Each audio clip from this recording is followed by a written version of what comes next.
सद्गुण क्या है, दैवी संपत्ति किसे कहते हैं, इसके बारे में पूज्य श्री उड़िया बाबा जी के उपदेश सुनते हैं।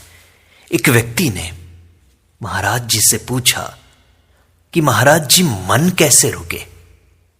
तब उन्होंने कहा, नियम पालन से। यदि हम नियम पर दृढ़ रहें तो मन हमारा क्या कर सकता है। नियम तो परमात्मा देखता है। हम लोग नियम पर दृढ़ नहीं रहते, इसी से हमारे देश की दुर्दशा हो गई। संध्या वंदन तक का नियम इस देश से जाता रहा।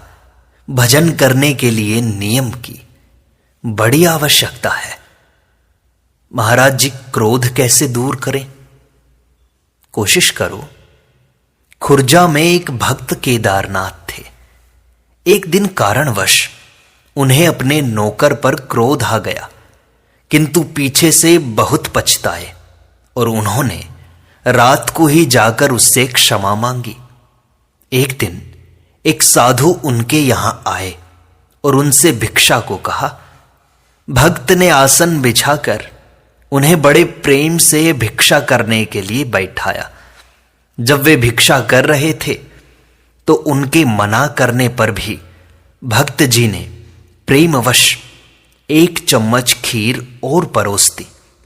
इसी पर साधु ने उनके मुंह पर एक तमाचा जड़ दिया। तथापि भक्त जी शांत रहे और दूसरे दिन स्वयं उनके पास जाकर कहा, आज भी मेरे ही यहां भिक्षा करने की कृपा करें। ऐसे उनका क्रोध दूर हुआ। महाराज जी, फिर यदि कोई अपने ऊपर अत्याचार करे तो क्या करें? अपने ऊपर अत्याचार होने पर भी सहन करो, तभी तो सहन शक्ति समझनी चाहिए। अंतर्यामी की प्रेरणा के बिना कुछ भी नहीं होता। इसलिए यदि कोई हमारा अपमान करता है तो उसे भी अंतर्यामी की प्रेरणा ही समझनी चाहिए। केवल चुप हो जाना ही सहनशीलता नहीं है, बल्कि हृदय में भी प्रसन्नता रहनी चाहिए। जो अत्यंत सहनशील हैं वही ज्ञानी है। सबकी गाली और निंदा सहन करे और ऐसा समझे कि फूल बरस रहे हैं। दो महात्मा थे, वो कहीं जा रहे थे। रास्ते में एक बाग पड़ा, उसके आम किसी ने तोड़ लिए थे। माली ने जब उन्हें बाग के आगे से जाते देखा तो उन्हीं को चोर समझा, अतः उसने दोनों को खूब पीटा। महात्मा शांतिपूर्वक सब सहते रहे। यही तो सच्ची साधुता है। एक व्यक्ति ने पूछा कि महाराज, राग द्वेष की वृद्धि कैसे होती है और इनकी निशेष निवृत्ति किस प्रकार हो सकती है? हम इनसे छूट कैसे सकते हैं?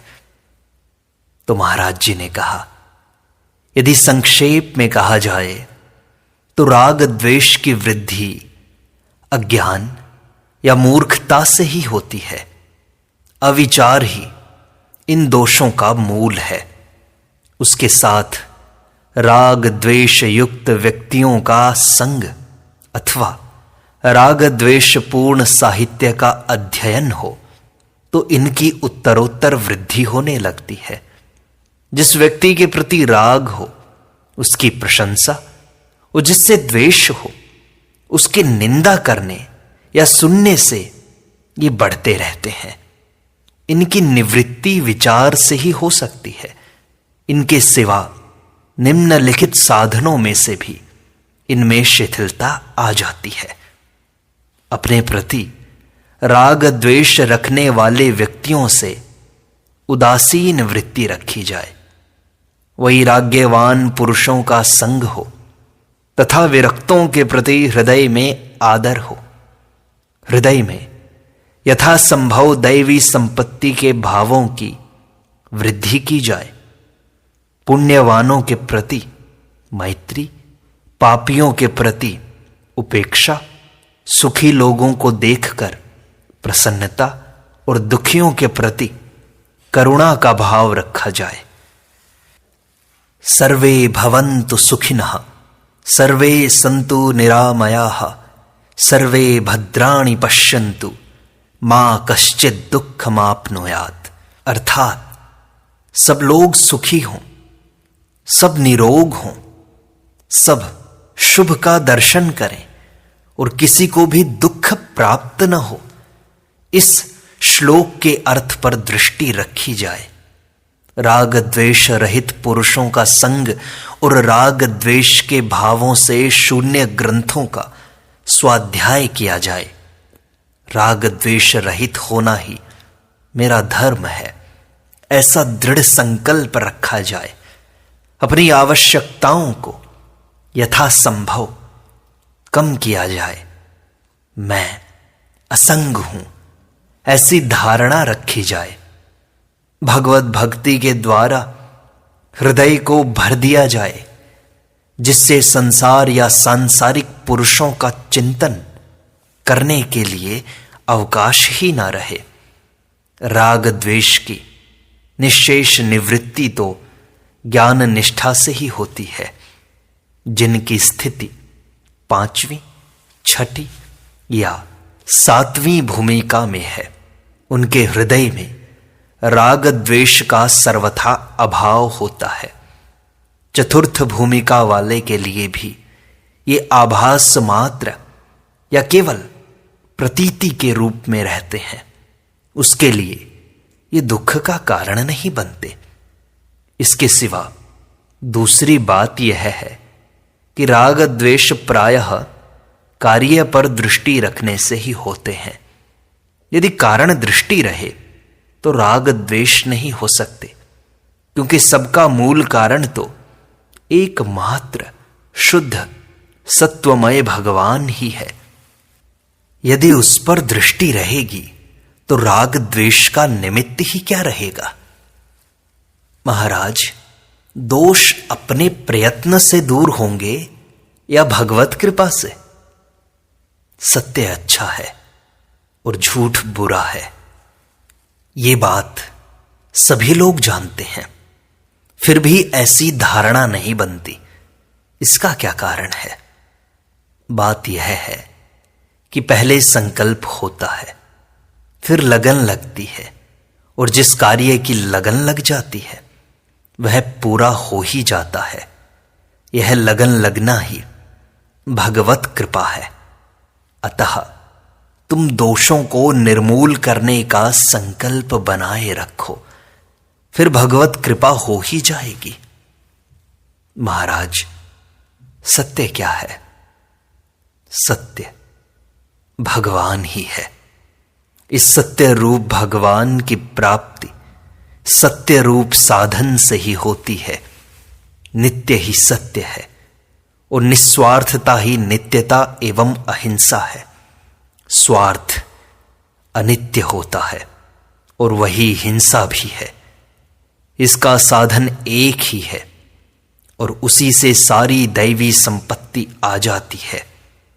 वह यह है कि ऐसा भाषण हो जिससे किसी का चित्त न दुखे, बोलते बोलते सारे अवगुण कह जाए और उनसे छूटने का उपदेश भी कर दे, किंतु ऐसी शैली से कहे कि उससे किसी का चित्त न दुखे। महाराज, निंदा स्तुति को सहन करने का प्रधान साधन क्या है? जब किसी वस्तु में अनन्य प्रेम हो जाता है तब सारे दोष स्वयं दूर हो जाते हैं। उस समय निंदा स्तुति की भी कोई परवाह नहीं रहती। तो महाराज, निष्काम और सकाम दोनों प्रकार के कर्म कामना पूर्वक ही होते हैं, तो इनमें भेद क्या हुआ? जो कर्म ईश्वर प्राप्ति की कामना से किया जाता है उसे निष्काम कहते हैं, और जो ऐहिक या लौकिक कामना से होता है उसे सकाम कहा जाता है। पूर्व वायु और पश्चिम वायु दोनों ही वायु हैं, परंतु उनमें से एक बादल को पैदा करती है और दूसरी उसे काट देती है। इस प्रकार यद्यपि सकाम और निष्काम दोनों ही कर्म हैं, तो भी इनमें से एक तो कर्म को काटने वाला है और दूसरा कर्म को बढ़ाने वाला है। ज्ञानी और भक्त दोनों में ही दैवी संपत्ति की आवश्यकता है। दैवी संपत्ति के बिना ज्ञान और कर्म दोनों ही व्यर्थ हैं। योग वासिष्ठ में एक ज्ञानी राक्षसी का वृत्तांत है। वह ज्ञानी होते हुए भी बहुत से जीवों को भक्षण कर जाती थी। ऐसे ज्ञान से क्या लाभ? दैवी संपत्ति के बिना न ज्ञान शोभा पाता है न भक्ति। इसलिए गीता में कहा है, दैवी संपद विमोक्षाय। दैवी संपत्ति मुख्यतः 4 बातों में आ जाती है: दया, कोमलता, बुरे कर्मों में लज्जा और मन की चंचलता का अभाव। दया का स्वरूप सबका कल्याण चाहना है। सर्वे भवन्तु सुखिनः, सर्वे सन्तु निरामयाः, सर्वे भद्राणि पश्यन्तु, मां कश्चित् दुःख भाग भवेत्। कठोर वचन या कठोर भाषण न होना कोमलता है। इससे क्रोध का नाश होता है। बुरे कर्म करने से पूर्व यदि उन्हें करने में लज्जा होगी तो वह बुरे काम करने से बचा लेगी। मन, वाणी और शरीर की चंचलता दूर हुए बिना शांति, समता, ज्ञान, भक्ति आदि कुछ भी नहीं हो सकते। दया, सत्य, शौच और आचार, ये गुण जिसमें न हो वह तो असुर है। विपत्ति में हृदय को दृढ़ रखना चाहिए तथा धैर्य और साहस कभी नहीं खोना चाहिए। भगवान को भूलने से बढ़कर और कोई हानि नहीं है।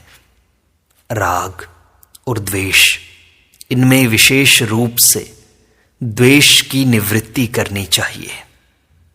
अस्थि, मांस और रुधिर से भरे हुए इस देह में अभिमान छोड़ दो। स्त्री पुत्रादि की ममता का सर्वथा त्याग कर दो। यह जगत क्षणभंगुर है, ऐसा निरंतर विचार करो। वैराग्य के रसिक बनो और भक्ति निष्ठ हो जाओ। निरंतर धर्म का सेवन करो। लौकिक धर्मों को त्याग दो। साधु पुरुषों की सेवा करो और विषयों की तृष्णा त्याग दो तथा तुरंत ही दूसरों के गुण दोषों का चिंतन छोड़कर भगवत सेवा कथा रस का भरपेट पान करो।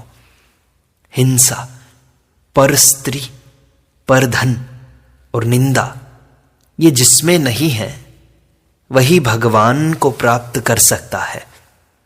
जो विद्वान वाणी, मन, क्रोध, हिंसा, उदर और उपस्थ के वेग को सहन कर लेता है तथा जिस पर निंदा का कोई भी प्रभाव नहीं पड़ता, वही दैवी संपत्ति वाला है।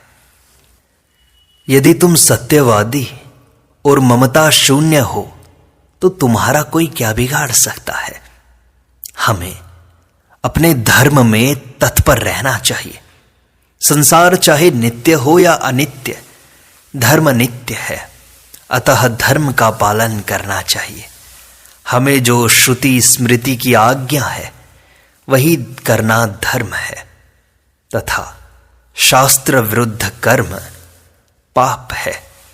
जिसमें दैवी संपत्ति है वही भगवान का भजन कर सकता है। बिना दैवी संपत्ति धारण किए भगवान का यथार्थ भजन होना बड़ा कठिन है। अतः भजन के साथ दैवी संपत्ति धारण करना अत्यंत आवश्यक है। जो लोग रात दिन पाप करते हैं, वे जिंदे ही मरे हुए हैं। दोषों का चिंतन करते करते दोष दृष्टि बन जाती है। यही सबसे बड़ा दोष है। जो औरों के दोष देखते रहते हैं, उनके पास नहीं बैठना चाहिए और ना ऐसी पुस्तकें ही पढ़नी चाहिए। यों तो दोष और गुण दोनों ही की उपेक्षा करनी चाहिए, तथापि दोषों की तो सर्वदा उपेक्षा ही करें। दूसरों के दोष कहने सुनने से बड़ी हानि होती है। सुनना सुनाना तो केवल भगवान के गुण ही चाहिए। याद रखो, जहां किसी भी प्रकार का अभिमान आ जाता है, वहीं सारे अवगुण आ जाते हैं। दोष किसी के भी देखना अच्छी बात नहीं है। केवल गुरु ही शिष्य के दोषों को देखकर उन्हें दूर कर सकता है। उत्तम गुरु तो अपने संकल्प मात्र से दोषों को दूर कर देते हैं। ऋण और अग्नि, ये दोनों चीजें अपने पास भूलकर भी नहीं रखनी चाहिए। ये यदि पास रहेंगे तो बढ़ते चले जाएंगे।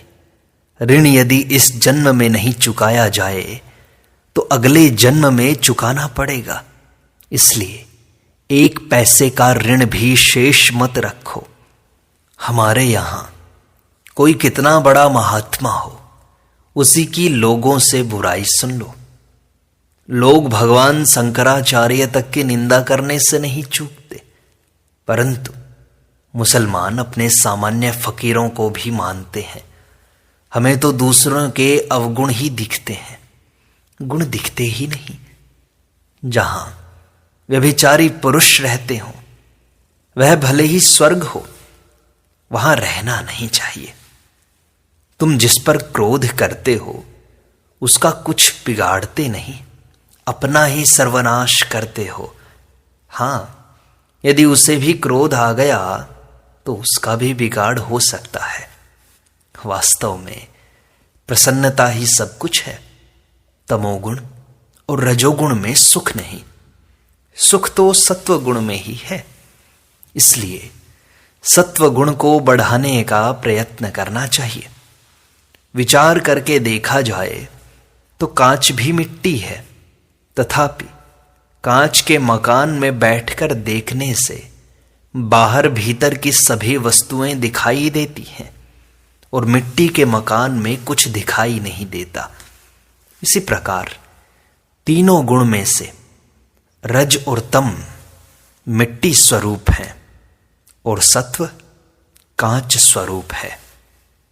अर्थार्थी और इंद्रियारामी पुरुष का संग नहीं करना चाहिए।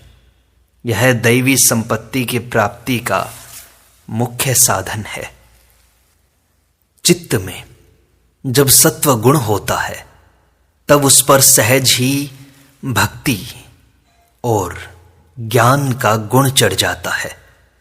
कठोर चित्त तो मलिन होता है, उस पर कोई रंग नहीं चढ़ता।